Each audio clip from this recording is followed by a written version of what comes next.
Yes, and I do think that they go back to the spinning wheels and the fates, which you find everywhere in the stories. Mm. So the sense of our ancestors as women spinning the yarns, spinning these stories to support us through life, I think it really resonates for me. And I have found it kind of proven through my own life and my observations of what others have found in stories. Welcome to the Yeah. Lost and Forgotten Fairy Tales podcast. We have Michelle Tocher coming to us from Ontario in Canada. Welcome to the podcast. Thank you for having me, Elisa. I would love to hear about you and your first interaction with fairy tale. Okay, yes. Well, I had just come out of journalism school. I was interested in feature articles, and I went to interview a Gestalt therapist who was using fairy tales in her work.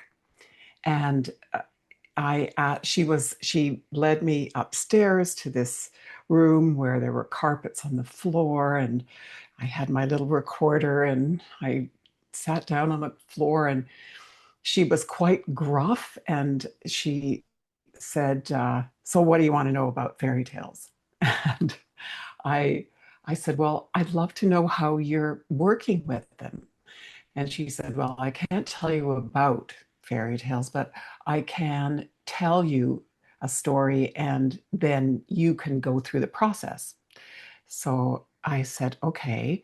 So she begins to tell me this story that takes place in a mound, an Irish mound, and she brings me into the story and into the depths of the mound, where this great room with a chandelier hanging from the top of the ceiling and into the depths of the story.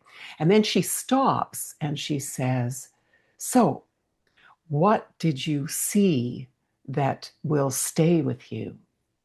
And I said, "Oh, well, I saw the chandelier that was hanging, that I saw it as a pearl with a ruby in the middle of it. And it was spectacular." And she had me describe it a little bit more. And then she had me enter the ruby and become it and look out from the point of view of the ruby. And when I did that, I saw the world in all these fragments. I couldn't put the picture together. It was shocking. And I was also aware that I was kind of hanging from a bit of a sketchy thread. And so she takes me out of the process and she says, "Well, there you go. That's now you know what I do." And I remember riding the subway home after that, and I was quite disturbed because I really felt that that was my life. I was seeing not the whole picture, but all these pieces that I couldn't put together, and I wasn't very grounded. I needed to get myself grounded, and I went away with this disturbing feeling, but it never left me. I was pierced in a sense on the story, Mhm. and and I just continued to find myself drawn to these stories and interested in what they mean to us individually and collectively.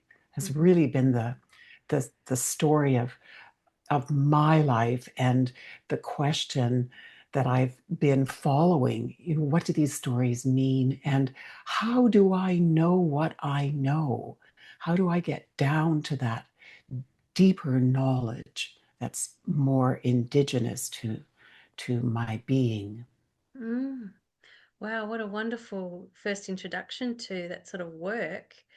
Yeah. So what happened next? Did you continue to just explore that, or did you give journalism away? How did it all go for you? Well, there were a few twists and turns. I stayed in the journalism field for a bit, and then I moved to another city, to Ottawa. I was in Toronto at that time. I moved to Ottawa, and I got into communications and advertising, and learned dozens of ways to write.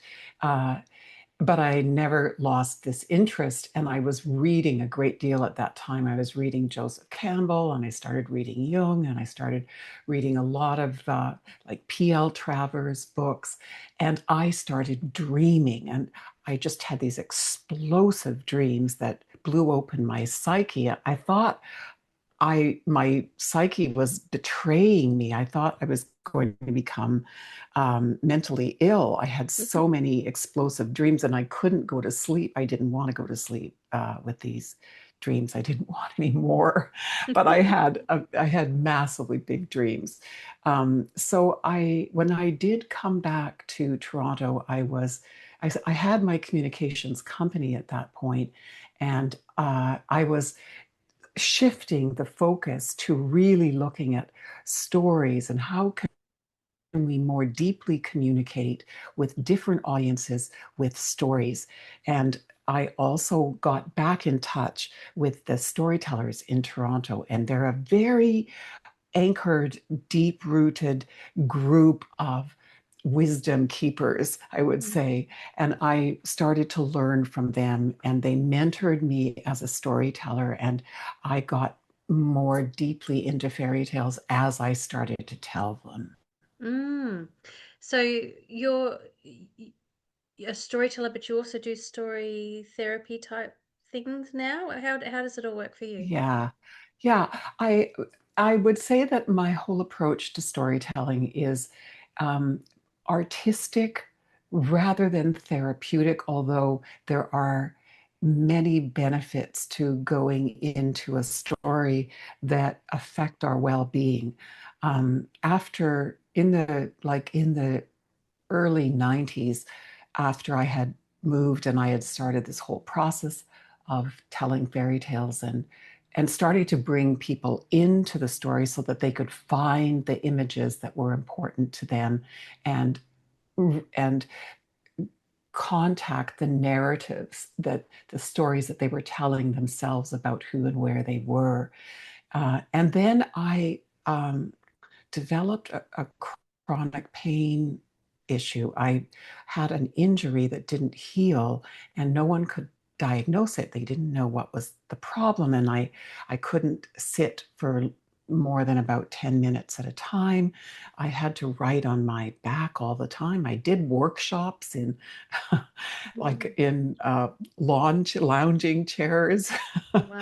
And I couldn't stand. I couldn't stand or sit for any long period of time. And that's when I started to turn to the fairy tale as a source of spiritual well-being. And it basically became my lifeline because I was in chronic pain for 13 years, and then after that it's gone in and out. So I've never really been out of Mm. pain in my life. And I find that the work that I've done with fairy tales and the work that I've done with others in fairy tales has been my salvation, Mm. really. Wow. And so how have they been your salvation? Wow. Yeah, that's amazing. Yeah. Yeah. So um, I tell a bit of this story in my memoir, The Tower Princess. But that really was the record of the way that I learned to interact with fairy tales um, in a deep way. And what happened there was I allowed my intuitive imagination to uh, lead me in to the fairy world. And I soon recognized that the country to which all of these stories belong is, is a, is a kind of space. I mean, I'd learned to tell fairy tales in a linear way, but when I started to enter them this way, they were more of a imaginative space, an imaginal realm. And so I started to go towards the story that was calling me. And I knew it had something to do with towers and maidens. So I'd gone through the whole of the Grimms looking for towers. And there was a lot of towers in the Grimm stories and maidens in towers. And I found my way to the story of Rapunzel. And I just had to commit because there was another part of me going, why don't you find something that's more exotic or more different? But it was that story that really called me to its depths and to the scene of her in the window of the tower. And the first thing that I realized when I really looked at that scene and I dwelled there, I listened, I looked, I felt the atmosphere, I anchored myself there for a time to listen to what was going on and tune in. And the first thing that I realized was that she wasn't unhappy in her Mm, tower. She was actually singing in this robust voice. And it wasn't that the prince had come to her to save her. He was drawn to her by the power of her voice. mm, And this was the first instance of being uh, affected by the medicine, as if you will, in the story, because I was walking around telling people that when they asked me, what's it like to be in pain all the time? And I would say, I feel like I'm living in a prison of bones. mm, That was my metaphor. And right away, I saw this image of this maiden who was joyful in a extremely limited state. And mm, I thought, how do I tap in to that source of eternal joy in pain? Because I was being told I might have to live with this for the rest of my life. mm. So that was my deep introduction to the kind of medicine that you get from the stories. And then I started to go into the story even more deeply and begin it go to the beginning and look around all the way through the story to see how I might be affected by her turning points in the story. And so I began. Wow, that's beautiful. And so Yeah. you said you're telling stories now. Is that something that you do online as well as in person, or how do you do the work that you do? Yeah, yeah, I do it online, and I do it in person. So I have a I have an online course called Wonderlit at wonderlit.com, and it allows people to go into stories and be guided into them and into their depths uh, in a very safe and contained way. It's a Mm, self-study course, although you can take it with a friend, and you can go into the story that you choose to explore, and step by step be taken into the space of that story and to find your own heart connection with it, and explore all of its energies and your relationship with that story. well, that sounds beautiful. Hope people, I'll put the links and everything in the show notes and everything for people to do that.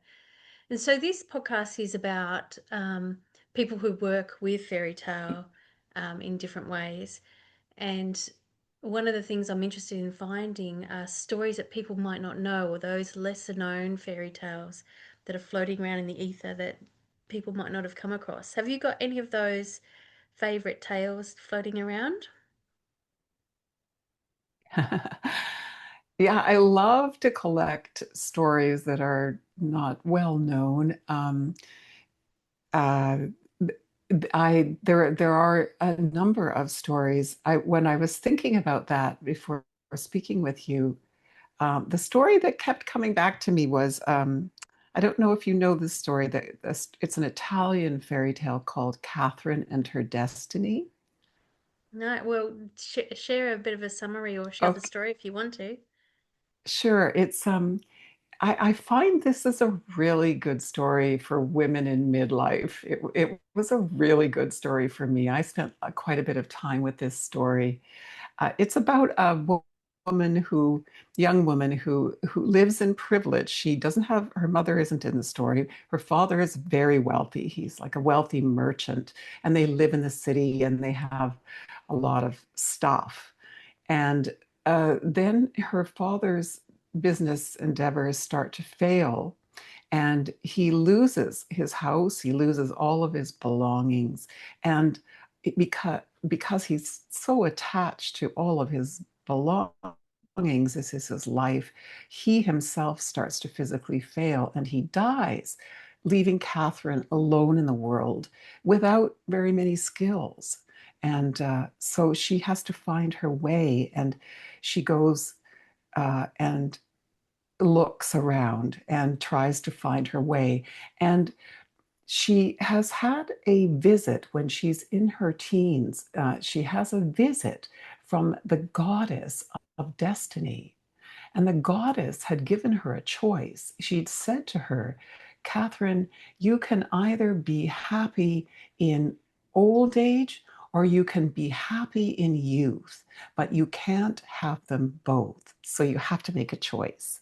Mm. And Catherine had decided that she'd wanted to be happy in old age rather than in youth, because then she'd have something to look forward to. So while she's on the streets, she's remembering this somewhat maybe wasn't the best choice, she's thinking, to have made about her destiny, because now she's in a mess. She ends up getting work as a housekeeper from a wealthy woman, and she discovers that she's actually very good at organizing things, and she gets this woman all organized. It takes, all the chaos out of her life and does everything beautifully, sews her dresses and so on. And just when she's got everything in order, her goddess, the goddess of destiny, comes in like a fierce wind and just throws everything into disorder, opens the closets, rips the clothes, turns everything upside down. And Catherine, in her shame, runs from the scene and goes looking for work in another town. And the same thing happens to her. Just when she's got everything sorted, the goddess of destiny comes in, throws everything into turmoil. And once again, she's left on the streets. And after this happens a series of times, she has become so um, angry and distraught about her destiny. She feels that there's nothing she can do that will ever be right in life, that won't ever get just thrown over by her destiny. And she ends up finding work in a village near a mountain where her mistress is very wise and beautiful person.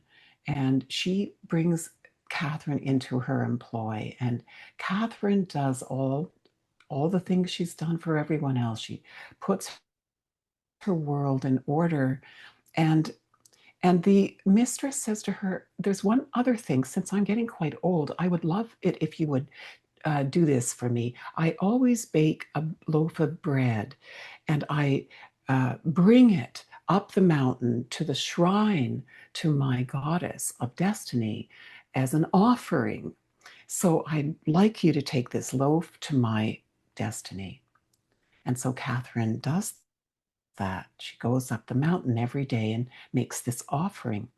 And and then one day, the mistress notices that even though things are going very well for Catherine, she's never happy.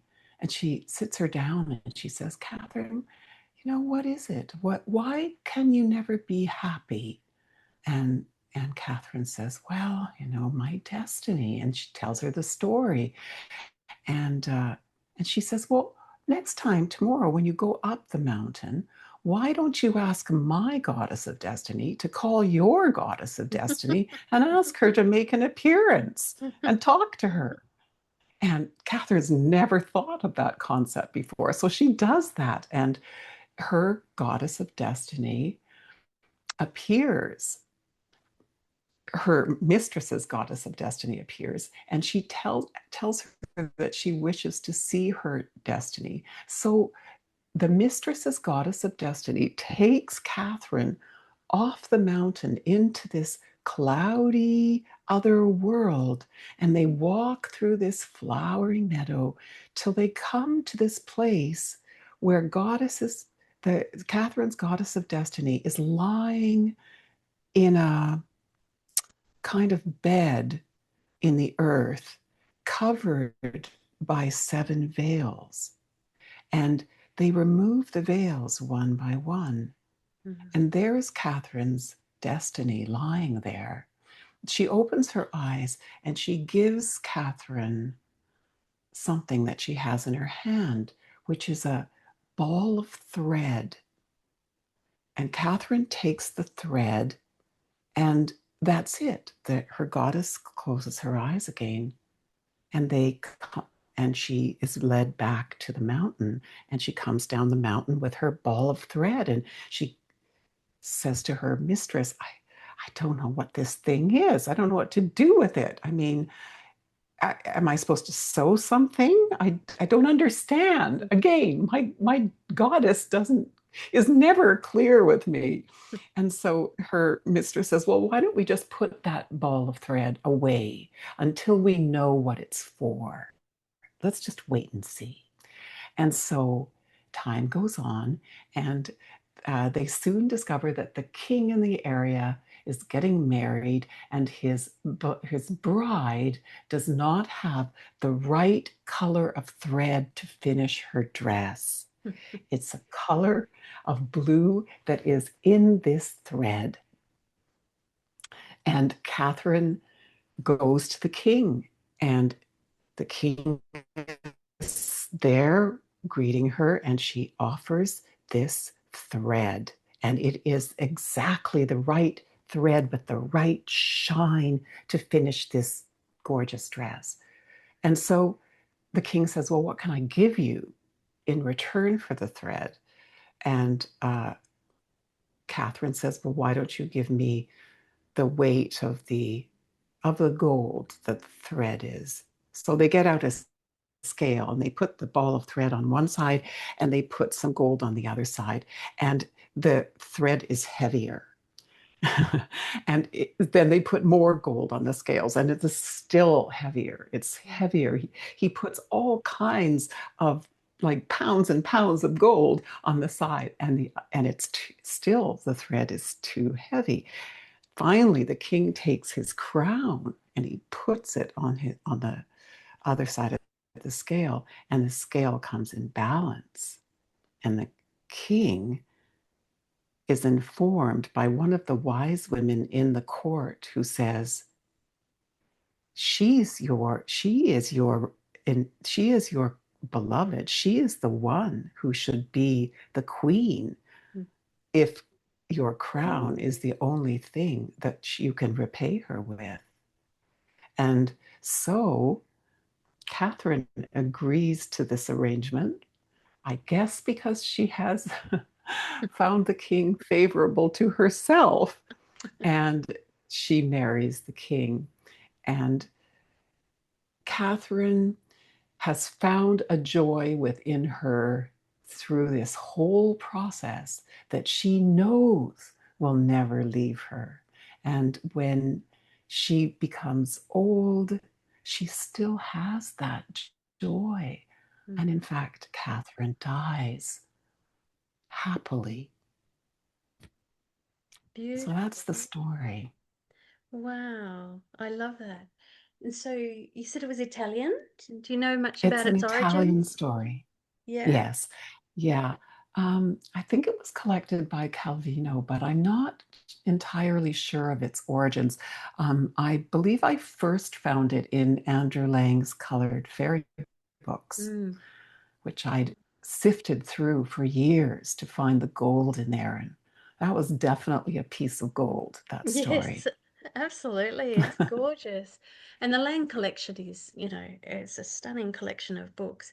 Um, yeah, despite how they were collected and Yeah, it's amazing how much you can find in there. yes, some really interesting tales. Yeah. So, do you primarily work with women?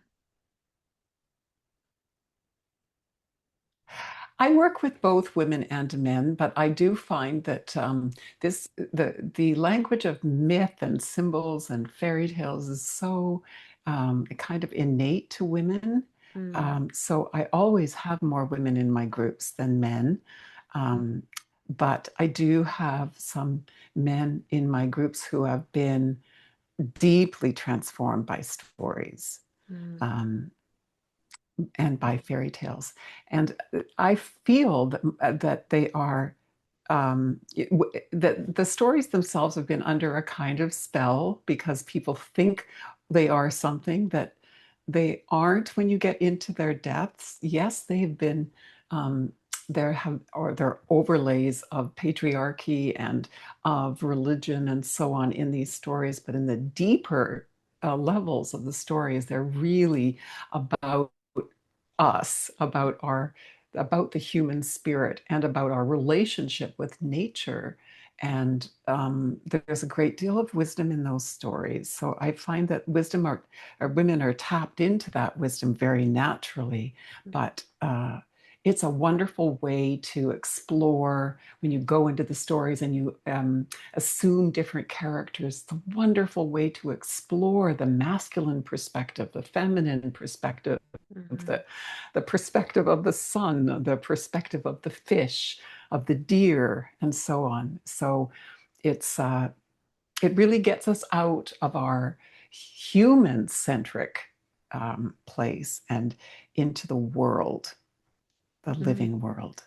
Beautifully said. Beautifully said. So we we've I mean, a lot of the academics in fairy tale, mostly women, apart from Jack Zipes or Zips, but predominantly they're women. So I'm quite interested in the, whether they are women's stories. But I like that you've said women connect with them a lot, quite easily. I think that's a really good way of Yeah. looking at it. Not necessarily as women's stories, but stories that resonate for us. Yes, yes. And I do think that they go back to the spinning wheels and the fates, which you find everywhere in the stories. Mm, So the sense of our ancestors as women spinning the yarns, spinning these stories to support us through life, um, I think it really resonates for me. And I have found it kind of proven through my own life and my observations of what others have found in stories. mm. So, what have been your greatest lessons from fairy tales? Well, uh, I've learned a lot. Um, I think the relationship between the mind and the body, the spirit and the soul, um, has been very, very changed by these stories. Um, I There was a time in my life when I really did think and feel that I could use mind over matter. I was raised with that story, as long as you've got a strong will and a sense of determination, you can conquer anything. That Mm, was kind of the narrative that I was raised with. But when I got when I came into a state of chronic pain, that narrative did not serve me well because I blamed myself all the time. My father would say, "You've got a very, very strong will, Michelle. You'll be able to do anything in life." And I realized that my strong will wasn't getting me anywhere. In fact, it was going against me. And the fairy tales taught me to respect nature, respect my body, listen to my body, and um, let go of this strong, dominating, conquering mind and make the descent, because fairy tales are very much about descent. Go into the underworld, go into the pain, go in and uh, um, be humble and learn from nature, learn from the body. So, and learn from the imagination, which of course is the voice of the heart. Like it's the way the heart speaks. So, uh, learning to listen and go into the imaginative realm with that humility turned me around, Mm. really. Oh, that's such a wonderful credit to you, but also to the stories. How do you, you know, I sort of get the sense that the fairy tales are like they're like beings that just sort of float around in the ether. That's from my sort of, and then they just sort of drop into you when you need it. What's your take on the Mm. stories and where they come from, like where they exist in the, I don't know, in the spirit world or in the world? Yes, it's a great question. I, I see them as being a very real product of the human imagination. Mm, And they live in the atmosphere. They live in a place that we can enter from any door. You know how Campbell said you can enter the forest. The Grail seekers could enter the forest from any point, mm, wherever their path led them. So I feel that it's this country of imagination that we can have a very personal relationship with, and that we enter that country of stories through the questions that we have, through the pictures that stick with us from the stories. They're kind of a call. Um, with Catherine and her destiny, when I first read that story, I felt called back to the story by Catherine herself and her grief. I kept seeing that picture of Catherine with her mistress, and Catherine crying and feeling that she had no control over her destiny. That kept calling me back. So I knew that there was something in that story for me, and I could imaginatively re enter that story and go to that scene, uh, and make it real. And the way that I've learned over time, Elisa, to make stories real is to really know the coordinates that I'm going to. So, in the story of Catherine and her destiny, the coordinate is it's a space, because it's a scene in the story in the house of the mistress. And to actually go there, I have to also go there in the time of the story and know exactly what moment that is, mm, where she is speaking to her mistress.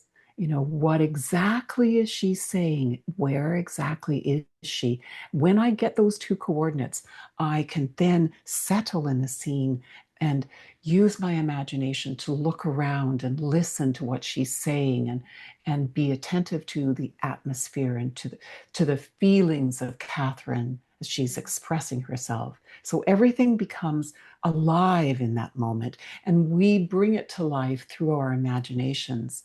mm. So the more we strengthen our imaginative skill, um, the more we can hear from the story. the more the story can speak to us. Mm. Well, I mean, imagination is a bit under threat at the moment with AI and Yeah, for things. sure. Um, you know, where do you see fairy tales now and also into the future? What's their role? Well, I think there's a great resurgence in fairy tales, especially amongst women, and I'm really happy about that. I'm thrilled that women are interested in recovering the language that is indigenous to them. I think it is a feminine language. I also think it's a feminine language for men, but I think it's women who will recover it first and Mm, are recovering it first. And I have learned from the mentors that I've had in this community in Canada, which is quite strong in storytelling. I've learned from them that it's very important to kind of learn from the stories. So before we remake the stories, let's really learn from the stories themselves, and accept the grit that's in them, because fairy tales come with grit. They're our fingers are pierced in these stories. We are kind of a little bit, we get a bit of the medicine of the stories from the grit, which is often the piece of the story that we're not really happy about. We're not really happy about that wolf in Red Riding Hood. We're mm, not really happy about that old hag in the crystal ball. There's just these things that really get to us, and that is good stuff. So I think wrestling imaginatively and in our lives with this grit in the stories is important. So I think that the more we can bring these stories in and accept them on their own terms, the more we're going to learn from them. mm, And I feel that it's a school for our imaginations and mm. for our natural wisdom. Oh, you've got like all these wonderful things to say about fairy tales. Do you have anything else that we haven't covered that you'd like to share? um, Well, maybe just one little piece that kind of gives a bit of something tangible from Catherine and her destiny. And I hope that your listeners will sort of have their own pictures from that story and maybe be called into it. To explore a little further. But what I found in that story was really important to me because I was going through midlife. The pain had roared back. I was once again limited to couldn't travel or do the things that I desperately wanted to do, and I learned from Catherine's turning point that this offering of bread, this gratitude for her life brought back to the goddess, was really important. And so I began this ritual of going out into the park every day and feeding the birds with peanuts. And they would fly to my hand, and I would feed them and talk to them. And I had like chickadees and woodpeckers and nuthatches and all these wonderful birds. And I felt like such a bubbling joy through that. And it really changed my own relationship with destiny, because under it was this deep, engagement with what the hell, destiny, Mm, in my own life. yeah. So yeah. Yeah, well, you've got a great story to share, and I really appreciate you coming onto the podcast and talking about it. Um, if you Well, could, thank you, Lisa. I love yeah, having the conversation. yeah, well, I just wanted to ask one little question more. If you could pick your favorite, not favorite fairy Yeah. tale, but favorite type of tale, um, like whether it's a motif or a character or, Mhm. you know, anything that you can think of. What's the favorite? Like, so I like whimsical. I like a lot of the whimsical tales. I'm not a big fan of the animal talking animals, and you know, um, I'm Right. more into the wonder Right. tale than the superficial sort of stories. So what's the type that you like the best? Well, I love the love stories. I really I'm very interested in the depths of love and the Mm, things that fairy tales have to say about love, whether it's love for the creation that, whether it's love for the child, whether it's love for a gift, whether it's love for the beloved. It's this theme of love that can carry us through life, and how do we keep our love alive? Those kinds of stories that take us into the depths of love, mm. I think are my favorites. And I love the mirrors. I love the stories that have mirrors in them, because I find those are really interesting. I get stuck in some of those mirrors because Yeah, they're quite compelling. they So are. Oh, well, it's been a great chat, Michelle. I really enjoyed finally getting online because we've had some technical problems, but to have a chat with you. And if anyone wants to find out about you and your work, you're on Substack, which I'll share when I share it, but I anywhere else you am, can yeah. find it. Where else can people find And you? yeah, so I have a website called michellettocher.com. So that's a Tocher, .com. That's got everything. So that's where all my books are. And it's kind of the gateway to all the different stuff. And then if you're specifically interested in fairy tales and your own discovery of them, it's Wonderlit, Wonder, and then LIT, wonderlit.com. Amazing. Well, thank you so much for joining me today. It's been a really interesting chat, and I've learned a lot from you. Thanks, Elisa. I've enjoyed it a lot too. Thanks. Thank you for listening to our chat with Michelle. We had terrible trouble, firstly, getting together and getting the times right between Canada and Western Australia, as well as recording it during Mercury retrograde. So if you've made it this far, thank you so much from the bottom of my heart for listening to the interview. It was a challenge to get there, but once we got there, it was a really great chat. And I hope that you enjoyed the conversation and got something out of it and learned a new fairy tale. Thanks for listening.